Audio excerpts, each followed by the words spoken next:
Saudações, alunos da terceira série. Estamos começando mais uma aula de História para o ensino médio. Aula essa que a gente vai abordar aí o processo de redemocratização do Brasil, depois da Constituição de 1988, a primeira eleição direta para presidente do Brasil. Então, o objetivo da aula de hoje é entender o panorama das eleições de 1989. Também compreender o contexto político que levou ao impeachment do nosso primeiro presidente eleito, que foi Fernando Collor de Mello. Ele foi eleito e também foi o primeiro presidente impeachmentado nesse novo momento da história democrática brasileira. Analisar as características econômicas do período e a criação do Plano Real. Eu trago aqui para vocês observarem uma cédula eleitoral de 1989, em que o eleitor deveria assinalar um X no candidato escolhido. Ainda na época era o voto de papel, não era urna eletrônica. Simplesmente foram 22 pessoas que foram candidatas a presidente do Brasil nessa época. Mas não se preocupe, já explico porque houve esse grande número de candidatos à presidência do Brasil nessa eleição. Mas vamos aqui para o nosso conhecimento prévio. Você lembra qual foi o último presidente eleito democraticamente no Brasil antes das eleições de 1989? E mais, você sabe a diferença entre eleições diretas e eleições indiretas? Então eu respondo aqui para vocês, pessoal. O último presidente eleito democraticamente no Brasil antes de 1989 foi Jânio Quadros, que havia sido eleito, e o seu vice, João Goulart, em 1960. Lembrando a todos que na Constituição daquela época, você votava tanto para presidente, quanto você votava também para vice-presidente, o que podia criar uma situação incômoda de você ter um presidente de um partido e o vice-presidente do partido de oposição ao presidente. Hoje, segundo a nossa atual Constituição, não, você já vota no presidente e já leva de brinde o vice-presidente, ele vem junto. Justamente para garantir aí essa governabilidade. As eleições diretas é quando os cidadãos votam nos candidatos de sua preferência, o voto direto. Você vai na urna e você diz quem você quer como presidente do Brasil. Já a indireta é quando os parlamentares escolhem. Exemplo, a eleição dos presidentes que ocorreu no Brasil durante o período do regime militar. Nem toda eleição indireta tem que ser necessariamente autoritária. As repúblicas parlamentaristas, como por exemplo a Alemanha, você vota para o chefe de Estado diretamente, mas o chefe de governo, que no parlamentarismo isso é separado, é escolhido pelos parlamentares. Então você tem outros sistemas de eleições indiretas. Então, para refletir, Collor de Mello. Esse cara aí foi um dos grandes candidatos aí nessa eleição. Ele apresentou-se como um novo na política. Olha o rostinho de novo dele, a carinha dele. Justamente ele procurava mostrar que ele era alguém que ia romper com a velha política, que ele ia falar, e ele ia fazer uma nova política, nada a ver com aquela velharada que vinha do passado. Em seus discursos, criticava duramente a corrupção e se apresentava como o caçador de marajás e o protetor dos descamisados. Eram dois termos que ele gostava muito de usar. O próprio jingle da campanha dele falava do caçador de marajás. Este posicionamento para vocês era uma novidade? Como será que os eleitores perceberam esse discurso? Então você vai ter essa de que ele vai proteger um certo grupo, os descamisados, aqueles povos, e que ele caçava o marajá. O que era o marajá? Ele vai acusar o marajá justamente de ser os grandes funcionários públicos que tinham salários muito elevados dentro do governo. E aí você vai ter também muitas manifestações populares. Manifestações populares são importantes formas de demonstração do descontentamento da população em relação à situação política, econômica ou social. É o famoso protesto. A própria palavra protestar, que dá nome ao protesto, ela já diz isso, que é você se manifestar contra algo ou alguma situação que esteja ocorrendo naquele momento. Mas vamos dando continuidade aqui, qual foi o contexto eleitoral de 1989? Bom, a eleição presidencial de 1989 foi a primeira com voto direto, desde 1960. Isso é muito importante. Então era um hábito que o brasileiro não tinha mais. Já fazia muito tempo que o brasileiro não votava, fazia 49 anos que o brasileiro não votava. Então era uma grande novidade na época, o que animou muita gente da sociedade. Foram lançadas 22 candidaturas a presidências. A maior parte dos partidos políticos possuía registro provisório, tendo sido criados apenas para aquela disputa. São os chamados partidos nanicos, certo? Partidos pequenos que geralmente era só baseado no seu candidato a presidente. Eles não tinham grande representação no Congresso Nacional, no Senado ou nos estados. Tá? Os principais candidatos que se destacaram foi Fernando Collor, pelo PRN, Luiz Inácio Lula da Silva, candidato pelo PT, Leonel Brizola, pelo PDT, e Mário Covas, pelo PSDB. Esses foram os 4 maiores candidatos aí que merecem notoriedade pelas eleições de 1989. Tá? E resultou numa vitória de Collor. Na campanha presidencial, Collor usou a mídia a seu favor. Ele conhecia o poder da TV e soube utilizá-la a seu favor. E começou a subir muito nas pesquisas. Ele foi muito hábil em manipular a mídia e em fazer uma propaganda pessoal muito boa. Vamos lembrar que nós temos 2 novidades nesse momento da história do Brasil. A primeira grande novidade foi a eleição direta, que era uma novidade, há 40 e poucos anos, a gente não tinha isso. A outra grande novidade é que não havia mais os mecanismos de censura do regime militar. Então a mídia, o jornalismo, a televisão conseguiram acompanhar com muito mais presença e extremamente mais liberdade todo o desenrolar do dia a dia dos candidatos à eleição e a campanha, divulgando aí notícias, fatos. E o Collor se mostrou um cara muito hábil em puxar essa mídia para o seu lado. Fernando Collor de Mello, do PRN, então venceu Luiz Inácio Lula da Silva, do PT, no segundo turno. Certo? Então houve o primeiro turno, foram esses 2 candidatos, e no segundo turno o Collor acabou aí sendo mais bem sucedido e se tornando o primeiro presidente democraticamente e diretamente eleito no Brasil desde Jânio Quadros. Mas vamos então para a nossa primeira atividade da aula de hoje. Aqui nós temos um texto que fala: o que estava em pauta naquele momento era a busca pelo novo, pela mudança. A população estava cansada dos velhos políticos. Se Lula parecia novo em função das propostas radicais do PT, Fernando Collor parecia ousado pela imagem que conseguiu consolidar de caçador de marajás. Daí eu pergunto para vocês, de que maneira Fernando Collor conseguiu conquistar o apoio da população durante a campanha presidencial de 1989? Vocês vão ter aí um tempinho para pensar e eu já retorno.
Então, alunos, conseguiram pensar? Antes de eu ir para a resposta do exercício, queria só fazer uma correção. Eu falei que fazia 49 anos que o brasileiro não votava, está errada a minha conta. Faziam 29 anos que o brasileiro não votava. Mesmo assim, 29 anos é um grande período sem nós termos a experiência democrática, a experiência do voto. Então, aqui, mas retornando à pergunta, de que maneira Fernando Collor conseguiu conquistar o apoio da população durante a campanha presidencial de 1989? Bom, minha sugestão de resposta aqui para a gente é essa daqui. Usando a televisão e mostrando uma imagem de juventude e de modernidade, como era de Alagoas, alegava estar fora do eixo central da política, que era aquele eixo São Paulo, Rio de Janeiro, Minas Gerais. Então ele era um cara já mais de periferia aos grandes nomes da política. Portanto, apresentava-se como uma nova política. Ele foi governador de Alagoas desde 1987 e tornou-se conhecido por denunciar funcionários que recebiam salários muito elevados. Esses eram os famosos marajás, que ele dizia ser o caçador. Demitiu pessoas e extinguiu cargos e órgãos públicos. Assim parecia que ele tinha uma imagem mais dinâmica da política e não como um cabide de empregos para pessoas se encostarem e ganharem altos salários sem produzirem realmente trabalho. Então essa foi uma imagem que ele explorou muito bem em sua propaganda eleitoral.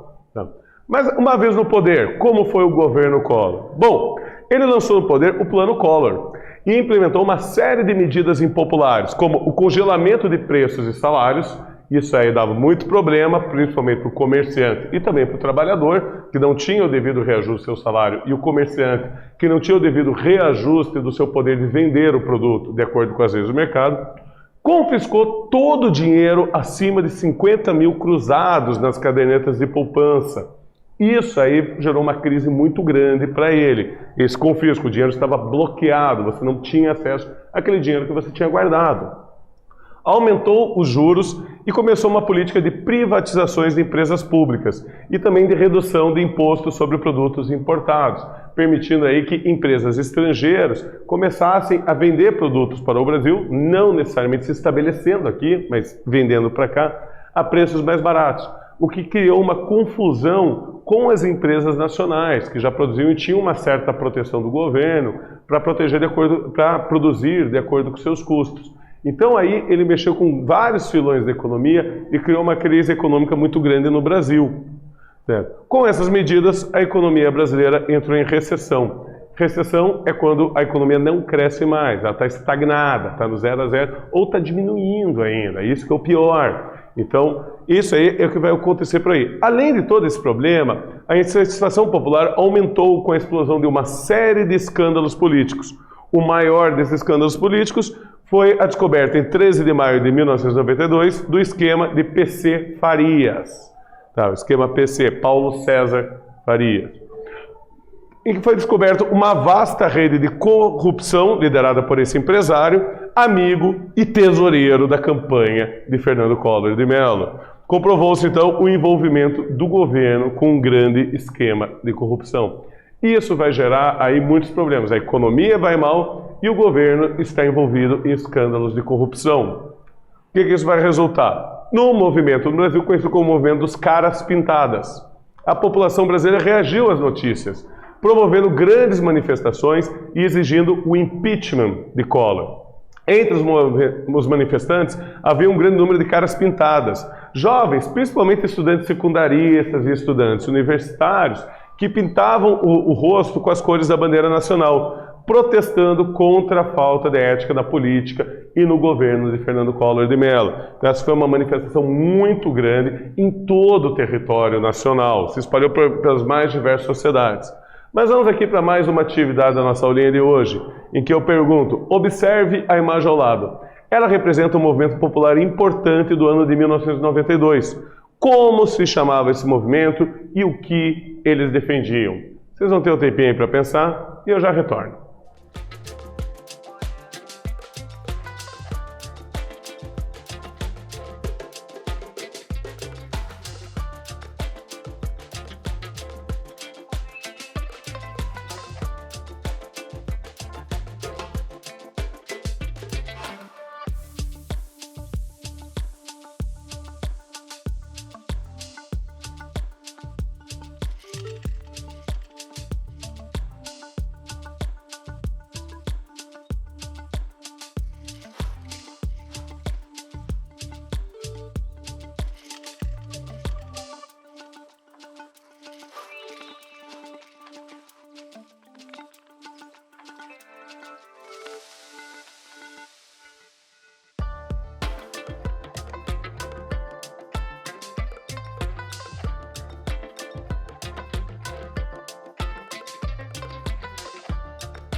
Então, alunos, conseguiram responder?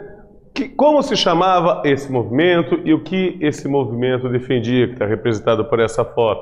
Tem até uma dica aqui, se você for olhar o cartaz aqui em partes, dá para você perceber metade do nome da pessoa. Mas, então, durante o ano de 1992, milhares de estudantes saíram às ruas vestidos de preto e com o rosto pintado de verde, amarelo, também de preto, para protestar contra a corrupção, pedindo a moralidade na administração pública e para exigir a saída imediata do presidente Collor, aqui, envolvido com esse grande processo de corrupção do PC. E aí nós vamos ter o processo de impeachment. Com forte pressão da sociedade, a abertura do processo de impeachment foi aprovada no dia 29 de setembro de 1992. Então, o Congresso iria se reunir para votar o impeachment do presidente. Acontece o seguinte, o Brasil ele tem duas câmaras. Primeiro, a Câmara de Deputados e depois o Senado. O que aconteceu? Na Câmara dos Deputados, 441 dos 509 deputados votaram a favor do impeachment. Tendo sido aprovado na Câmara dos Deputados o impeachment, então agora ele tinha que ser encaminhado para o Senado. E o Senado, então, votaria. Como já foi aprovado pela Câmara dos Deputados, o Fernando Collor de Mello foi afastado da presidência e assumiu o vice dele, Itamar Franco. Agora ele ainda ia sofrer o processo de impeachment no Senado. Se o Senado autorizasse, ele estava impeachmentado. Mas o que não aconteceu, já que o Collor renunciou então à presidência do Brasil. Então assumiu definitivamente Itamar Franco como presidente do Brasil. E o que foi o governo Itamar? Então, empossado definitivamente após a renúncia de Collor, Itamar Franco propôs um governo de união nacional, integrando todas as forças políticas e partidárias de expressão no país. O principal desafio do governo Itamar foi o combate à inflação.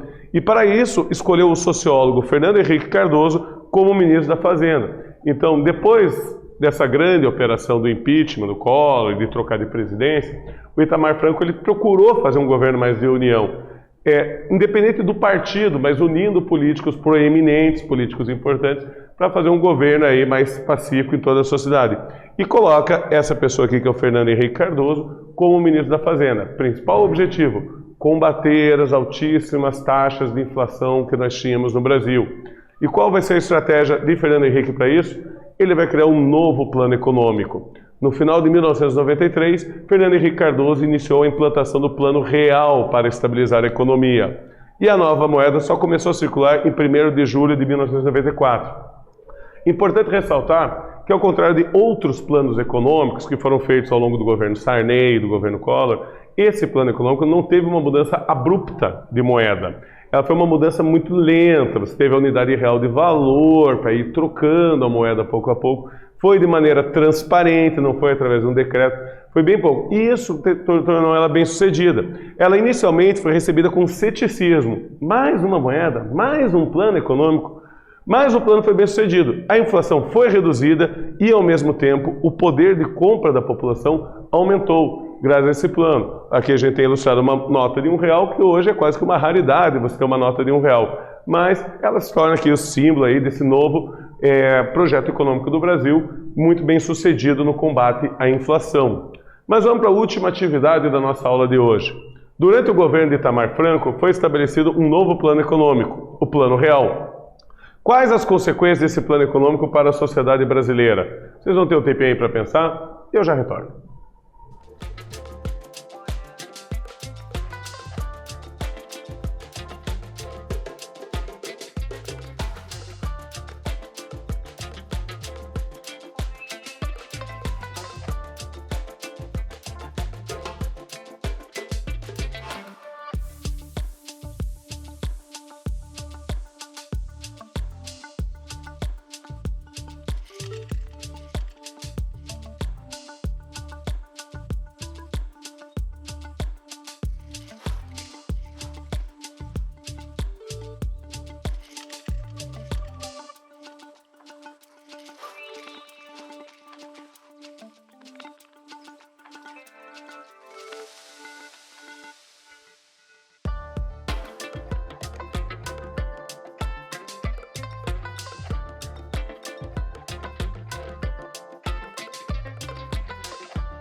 Então, alunos, conseguiram responder? Eu perguntei para vocês, quais as consequências do Plano Real, desse novo Plano Econômico, Plano Real, para a sociedade brasileira?